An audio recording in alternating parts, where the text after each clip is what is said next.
G'day guys and gal. With the big C keeping us indoors and my entire family moving to a different state, there are only three things that's keeping me sane right now. Video games, YouTube, and BTEG Eldar girlfriends. Well, cartoon ones at least. The Eldar are a proud race of highly attractive heretics who take everything way too seriously. Their lack of humour is only rivaled by their massive ego and pride, something which is killing them way faster than the Slaanesh ever could. Now I see a lot of stuff about the Eldar and how they have it the worst out of all the races, as Slaanesh is slowly claiming their souls, and they are a dying race on the brink of extinction. However, that is not true at all. If anything, the Eldar still have it the best. Let me explain. All Eldar factions have found a band-aid solution for Slaanesh, which more or less means they are immortal as long as someone doesn't crack their soul stones, or they can get their pinky to the homunculus in time. More on that later. On top of that, they either get to enjoy isolation on beautiful planets, sail the stars in giant ships, or they get to murder bang pretty much whoever they want. Three distinct pathways that you can switch between, so there's a lot of options. Eldar society, if you ignore the Dark Eldar, is not as hierarchical as the other races, and Eldar put a lot of value on each other's lives. 40k is pretty messed up setting when the race that has it the best are in constant danger of being eternally tormented by the god of rape. The last time I took a peek at the Eldar lore was over 2 years ago, and it was actually my first shot at Warhammer 40k lore. Crazy to see how far we have come since then, and my god, I knew nothing about 40k when I made that video. Today we'll go over the origins of the Eldar, why Slaanesh has a claim to all their souls, and what they're currently up to. We'll also look at the 5 factions of Eldar and highlight some important characters from each faction. I hope you guys enjoy this video. It took me quite a while to make, as I was only using one hand when I made it, if you catch my drift. Let's get into it. Millions and millions of years before the God Emperor tried to clap the galaxy's cheeks, there was a race of overpowered intergalactic space toads who were masters of the warp called the Old Ones. They also liked creating new life. One theory is they did this as they felt it was their responsibility as a supreme race to seed life through the galaxy, but my theory is that the Old Ones are super ugly, hence their porn was really low tier. As such, they spawned themselves big titty Eldar girlfriends to help pass the time, and then gave them culture and psychic powers so they wouldn't look like total perverts. Eventually the Old Ones came across a race of sunburnt little sausages called the Necron tier. However, due to the Necron tier being ugly as well, their porn was also super low tier, hence the Old Ones did not teach them the secrets of sunscreen and immortality. This annoyed the Necron tier, who declared war on the Old Ones. Now for context, this would be like Zimbabwe in the 1800s declaring war on a pre-coronavirus America. It didn't go so well for the Necron tier, hence they went with Plan B and they sold their souls to star parasites called the Stan. Now the war that ensued was really rough. The Eldar were used as the Old Ones' warriors against the Necrons, as they could create gods with their collective psyche, and those gods could enter real space and be quite powerful. Eventually the war ended with the Old Ones being made extinct, the Stan being imprisoned by the still salty Necrons, and the Eldar on top of it all. The Eldar would go on for the next 65 million years to be the top dogs of the galaxy, only once having an issue when Cain descended from the heavens and tried to murder them all, because of a prophecy. Yeah, Cain was a bit of a dick. The Eldar heavens were closed to avoid Cain having any more hissy fits, and life was good. The Eldar no longer fought any wars as there was no one to really challenge them, and their armies were all machines that could just do it for them. They had enough wealth, food and security to make everyone basically a billionaire, hence they turned their attention to the arts instead. Now the Eldar at the time were completely immortal. They lived for thousands of years, and when they eventually did die of old age, they would just reincarnate with all their memories. So you have this race of really sexy, highly emotional billionaires that have lived for millions of years without any threat or danger. Safe to say, they got bored. Like true artists, they followed the path to sex, drugs and rock and roll. They once again came to the same problem, however. Once you've banged 100,000 people and they're cats, it just doesn't cut it anymore. Hence they started to murder each other in blood orgies. It was around this time that a faction of Eldar were like, oh wow, that's horrific, and left the Eldar Empire to become hippies. These Eldar were to become the Exodites, and cured their boredom through the riding of dinosaurs. As the Eldar descended further into decadence, the Chaos God Slaanesh started to form from the souls of the Eldar that had died due to all the naughtiness going on, which kinda created a snowball effect, as the more Eldar that died and joined Slaanesh, the stronger Slaanesh's influence became, which in turn resulted in more Eldar dying horribly. The Craftworlds existed long before the fall, and acted as mostly trade and exploration vessels, meeting other races and exploring the unknown reaches of the galaxy. Another valid way to curb your boredom. As such, they would only see the heart of the Eldar Empire a few times every 1,000 years. So when the Eldar started shoving pencils down their dick holes, it was pretty easy to notice. The Craftworlds were like, WTF man, and clearly saw the birth of Slaanesh about to happen. So they visited as many Eldar planets as they could, saved all the sane Eldar they could, as well as animals and plants, and buggered off. Just as after this occurred, Slaanesh was like, swiggity swaggity swooty, I'm coming for that big titty Eldar booty, and instantly destroyed the Eldar Empire and ate the majority of their souls. A number of Exodites as well as Craftworlds were still destroyed by this sudden birth of a god, even though they were not sadistic. The Dark Eldar actually made up 99% of the Eldar population before Slaanesh was born, as everyone who wasn't on a Craftworld or on a Maiden World was not a good Eldar. The Dark Eldar of today were able to survive due to being tucked deep within the bosom of the webway, a method of travel the old ones had created which was protected from the warp. At this point in time, the Harlequins weren't really a big thing and the Ynnari didn't exist. Since this moment in time, the Eldar have remained stagnant in their progress.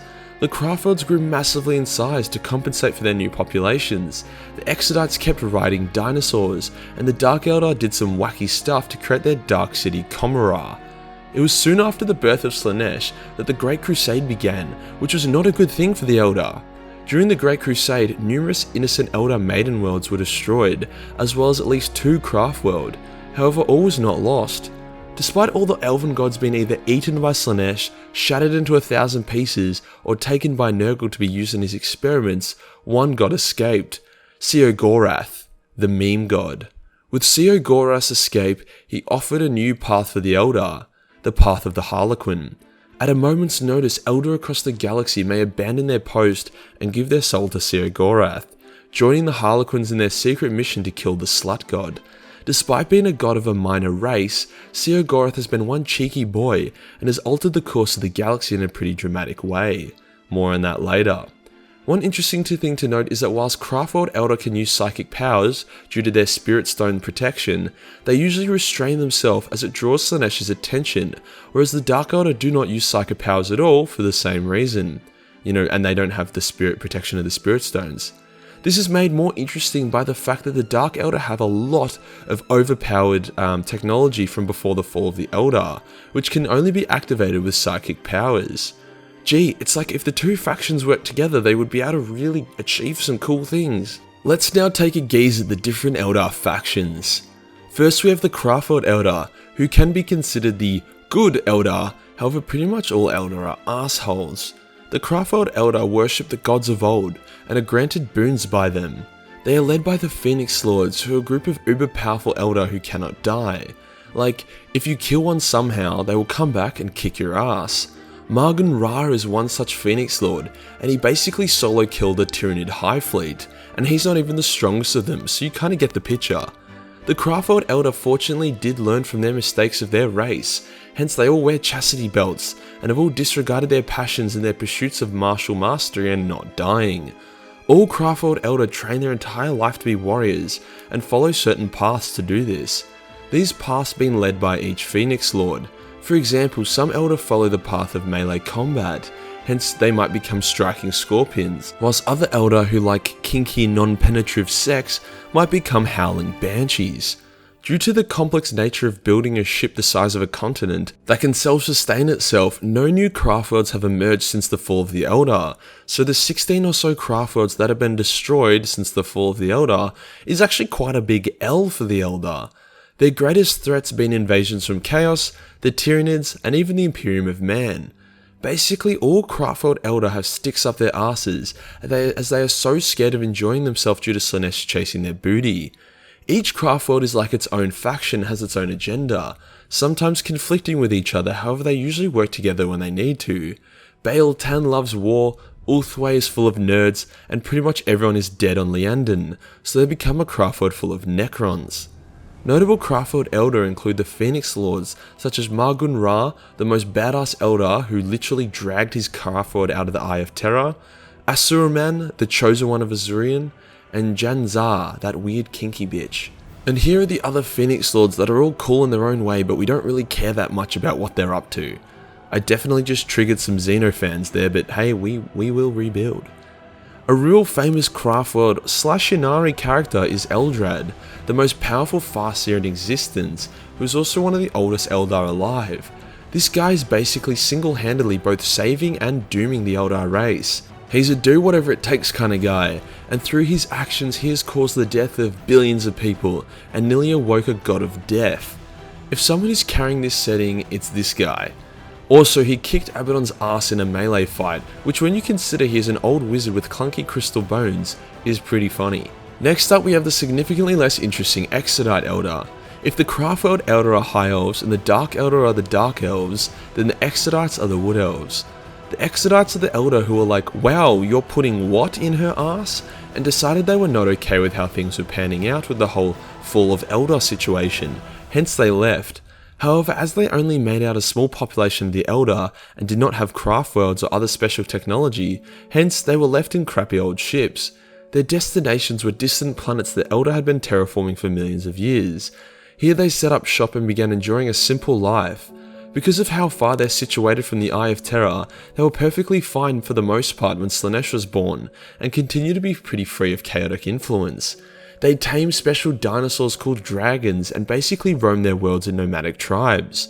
Despite their simple lives, it's pretty common for either the Dark Eldar or Craftworld Eldar to join them, as they want to either metaphorically get the stick out of their ass, or physically get the stick out of their ass. Either way, the Exodites love their new friends and are always welcoming to these Eldar outcasts. To avoid Slaanesh's trademark soul rape, the Exodites also use soul stones that are tethered to a world spirit, which is their version of a Craftworld's infinity circuit. Yeah, look, the Exodites don't do a whole lot on the galactic stage, but they enjoy playing Farm Simulator 2020, so that's gotta count for something. Next up, we have the guys that really haven't learnt anything from previous mistakes, the Dark Eldar. Now the Dark Eldar were massive pricks before, during and after the fall of the Eldar, hence spirit stones don't work for them. So their method of avoiding being eaten by Slaanesh is by torturing and murdering people, as that replenishes their body and souls. I mean, it's a weird justification of being horrible people, but at least it's justified?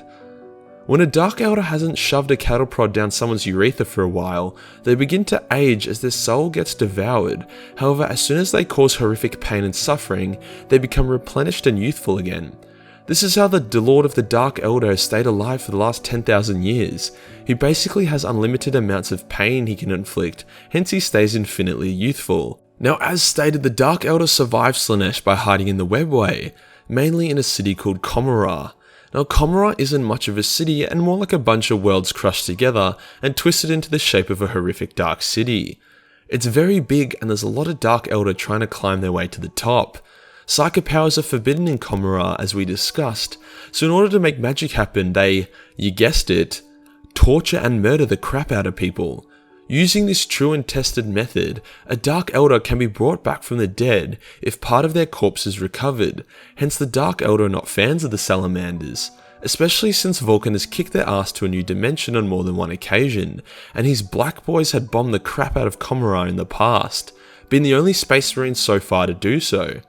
Unsurprisingly, being a faction of sadistic backstabbers does not offer much in the way of unity, hence the Dark Eldar have no large standing army or fleets, instead relying on raiding parties and pirates to achieve their goals. They don't want to expand out of the Webway, because out of the Webway is where Slaanesh is. Their souls drain way faster when they're not in their protective bubble, the Webway, so they don't have interest in it, you know? They just want to shove things up people's holes that shouldn't be there. Or, should. The only Dark Eldar that you need to know about at the moment is Abstrabal Vecht. Vecht started his existence as a slave, and over 10,000 years rose to the top of the Dark Eldar. Through masterful manipulations, he escaped slavery, and then founded a small but powerful faction of warriors. From there he calculated everything, from assassinations, faking deaths, actually dying but also faking it, and his masterpiece, wiping out the Dark Eldar royal family through manipulating a Space Marine chapter into attacking Commorragh. The death of the leading family left a massive power vacuum that Vecht filled perfectly. Vecht has no interest in restoring Eldar glory or beating Slaanesh. As far as he is concerned, he is the king of everything he wants, has unlimited sex slaves, and is going to live forever. Until the Ynnari came and ruined his day. That brings us to the next faction of Eldar, the Ynnari. The Ynnari are the newest Eldar faction, are the only ones who are genuinely trying to be proactive about escaping soul rape. They are the followers of the Eldar god of death Ynnari, who was beginning to form in the warp, but then Slaanesh happened. In Eldar tales, it's believed that once every single Eldar dies, Ynnari will awaken, kill Slaanesh, and they will reincarnate as better people.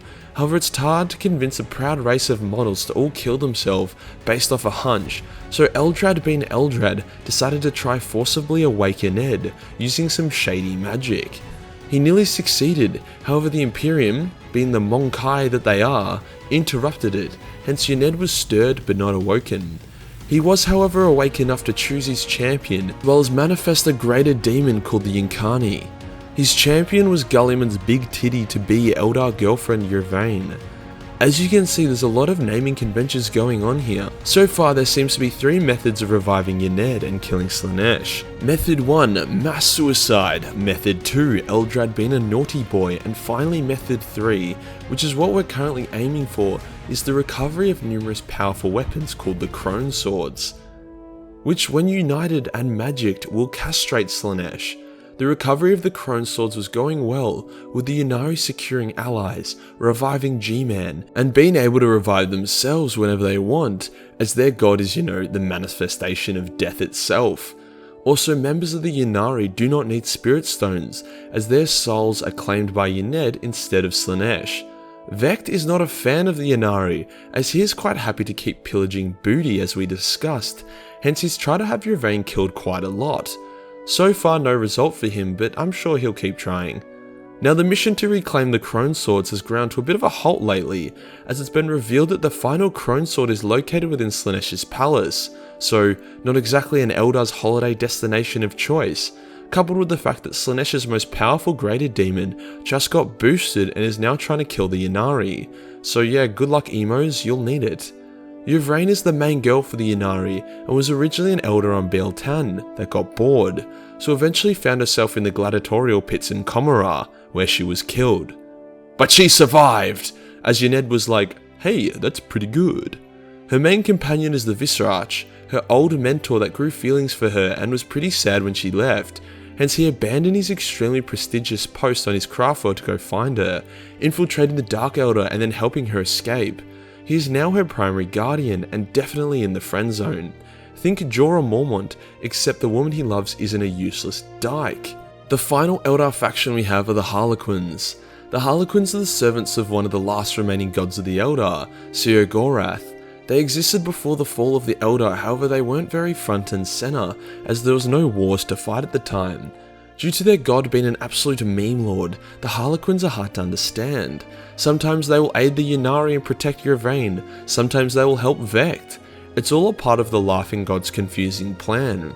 The Harlequins treat battle like a performance. Everything they do is graceful, whether it be castrating demons of Slaanesh, teabagging plague bearers, or performing a bukkake on a bloodthirster. They take pride in what they do. They are the guardians of the Black Library, a secret craftworld hidden in the webway that contains all the known lore about chaos that there ever was.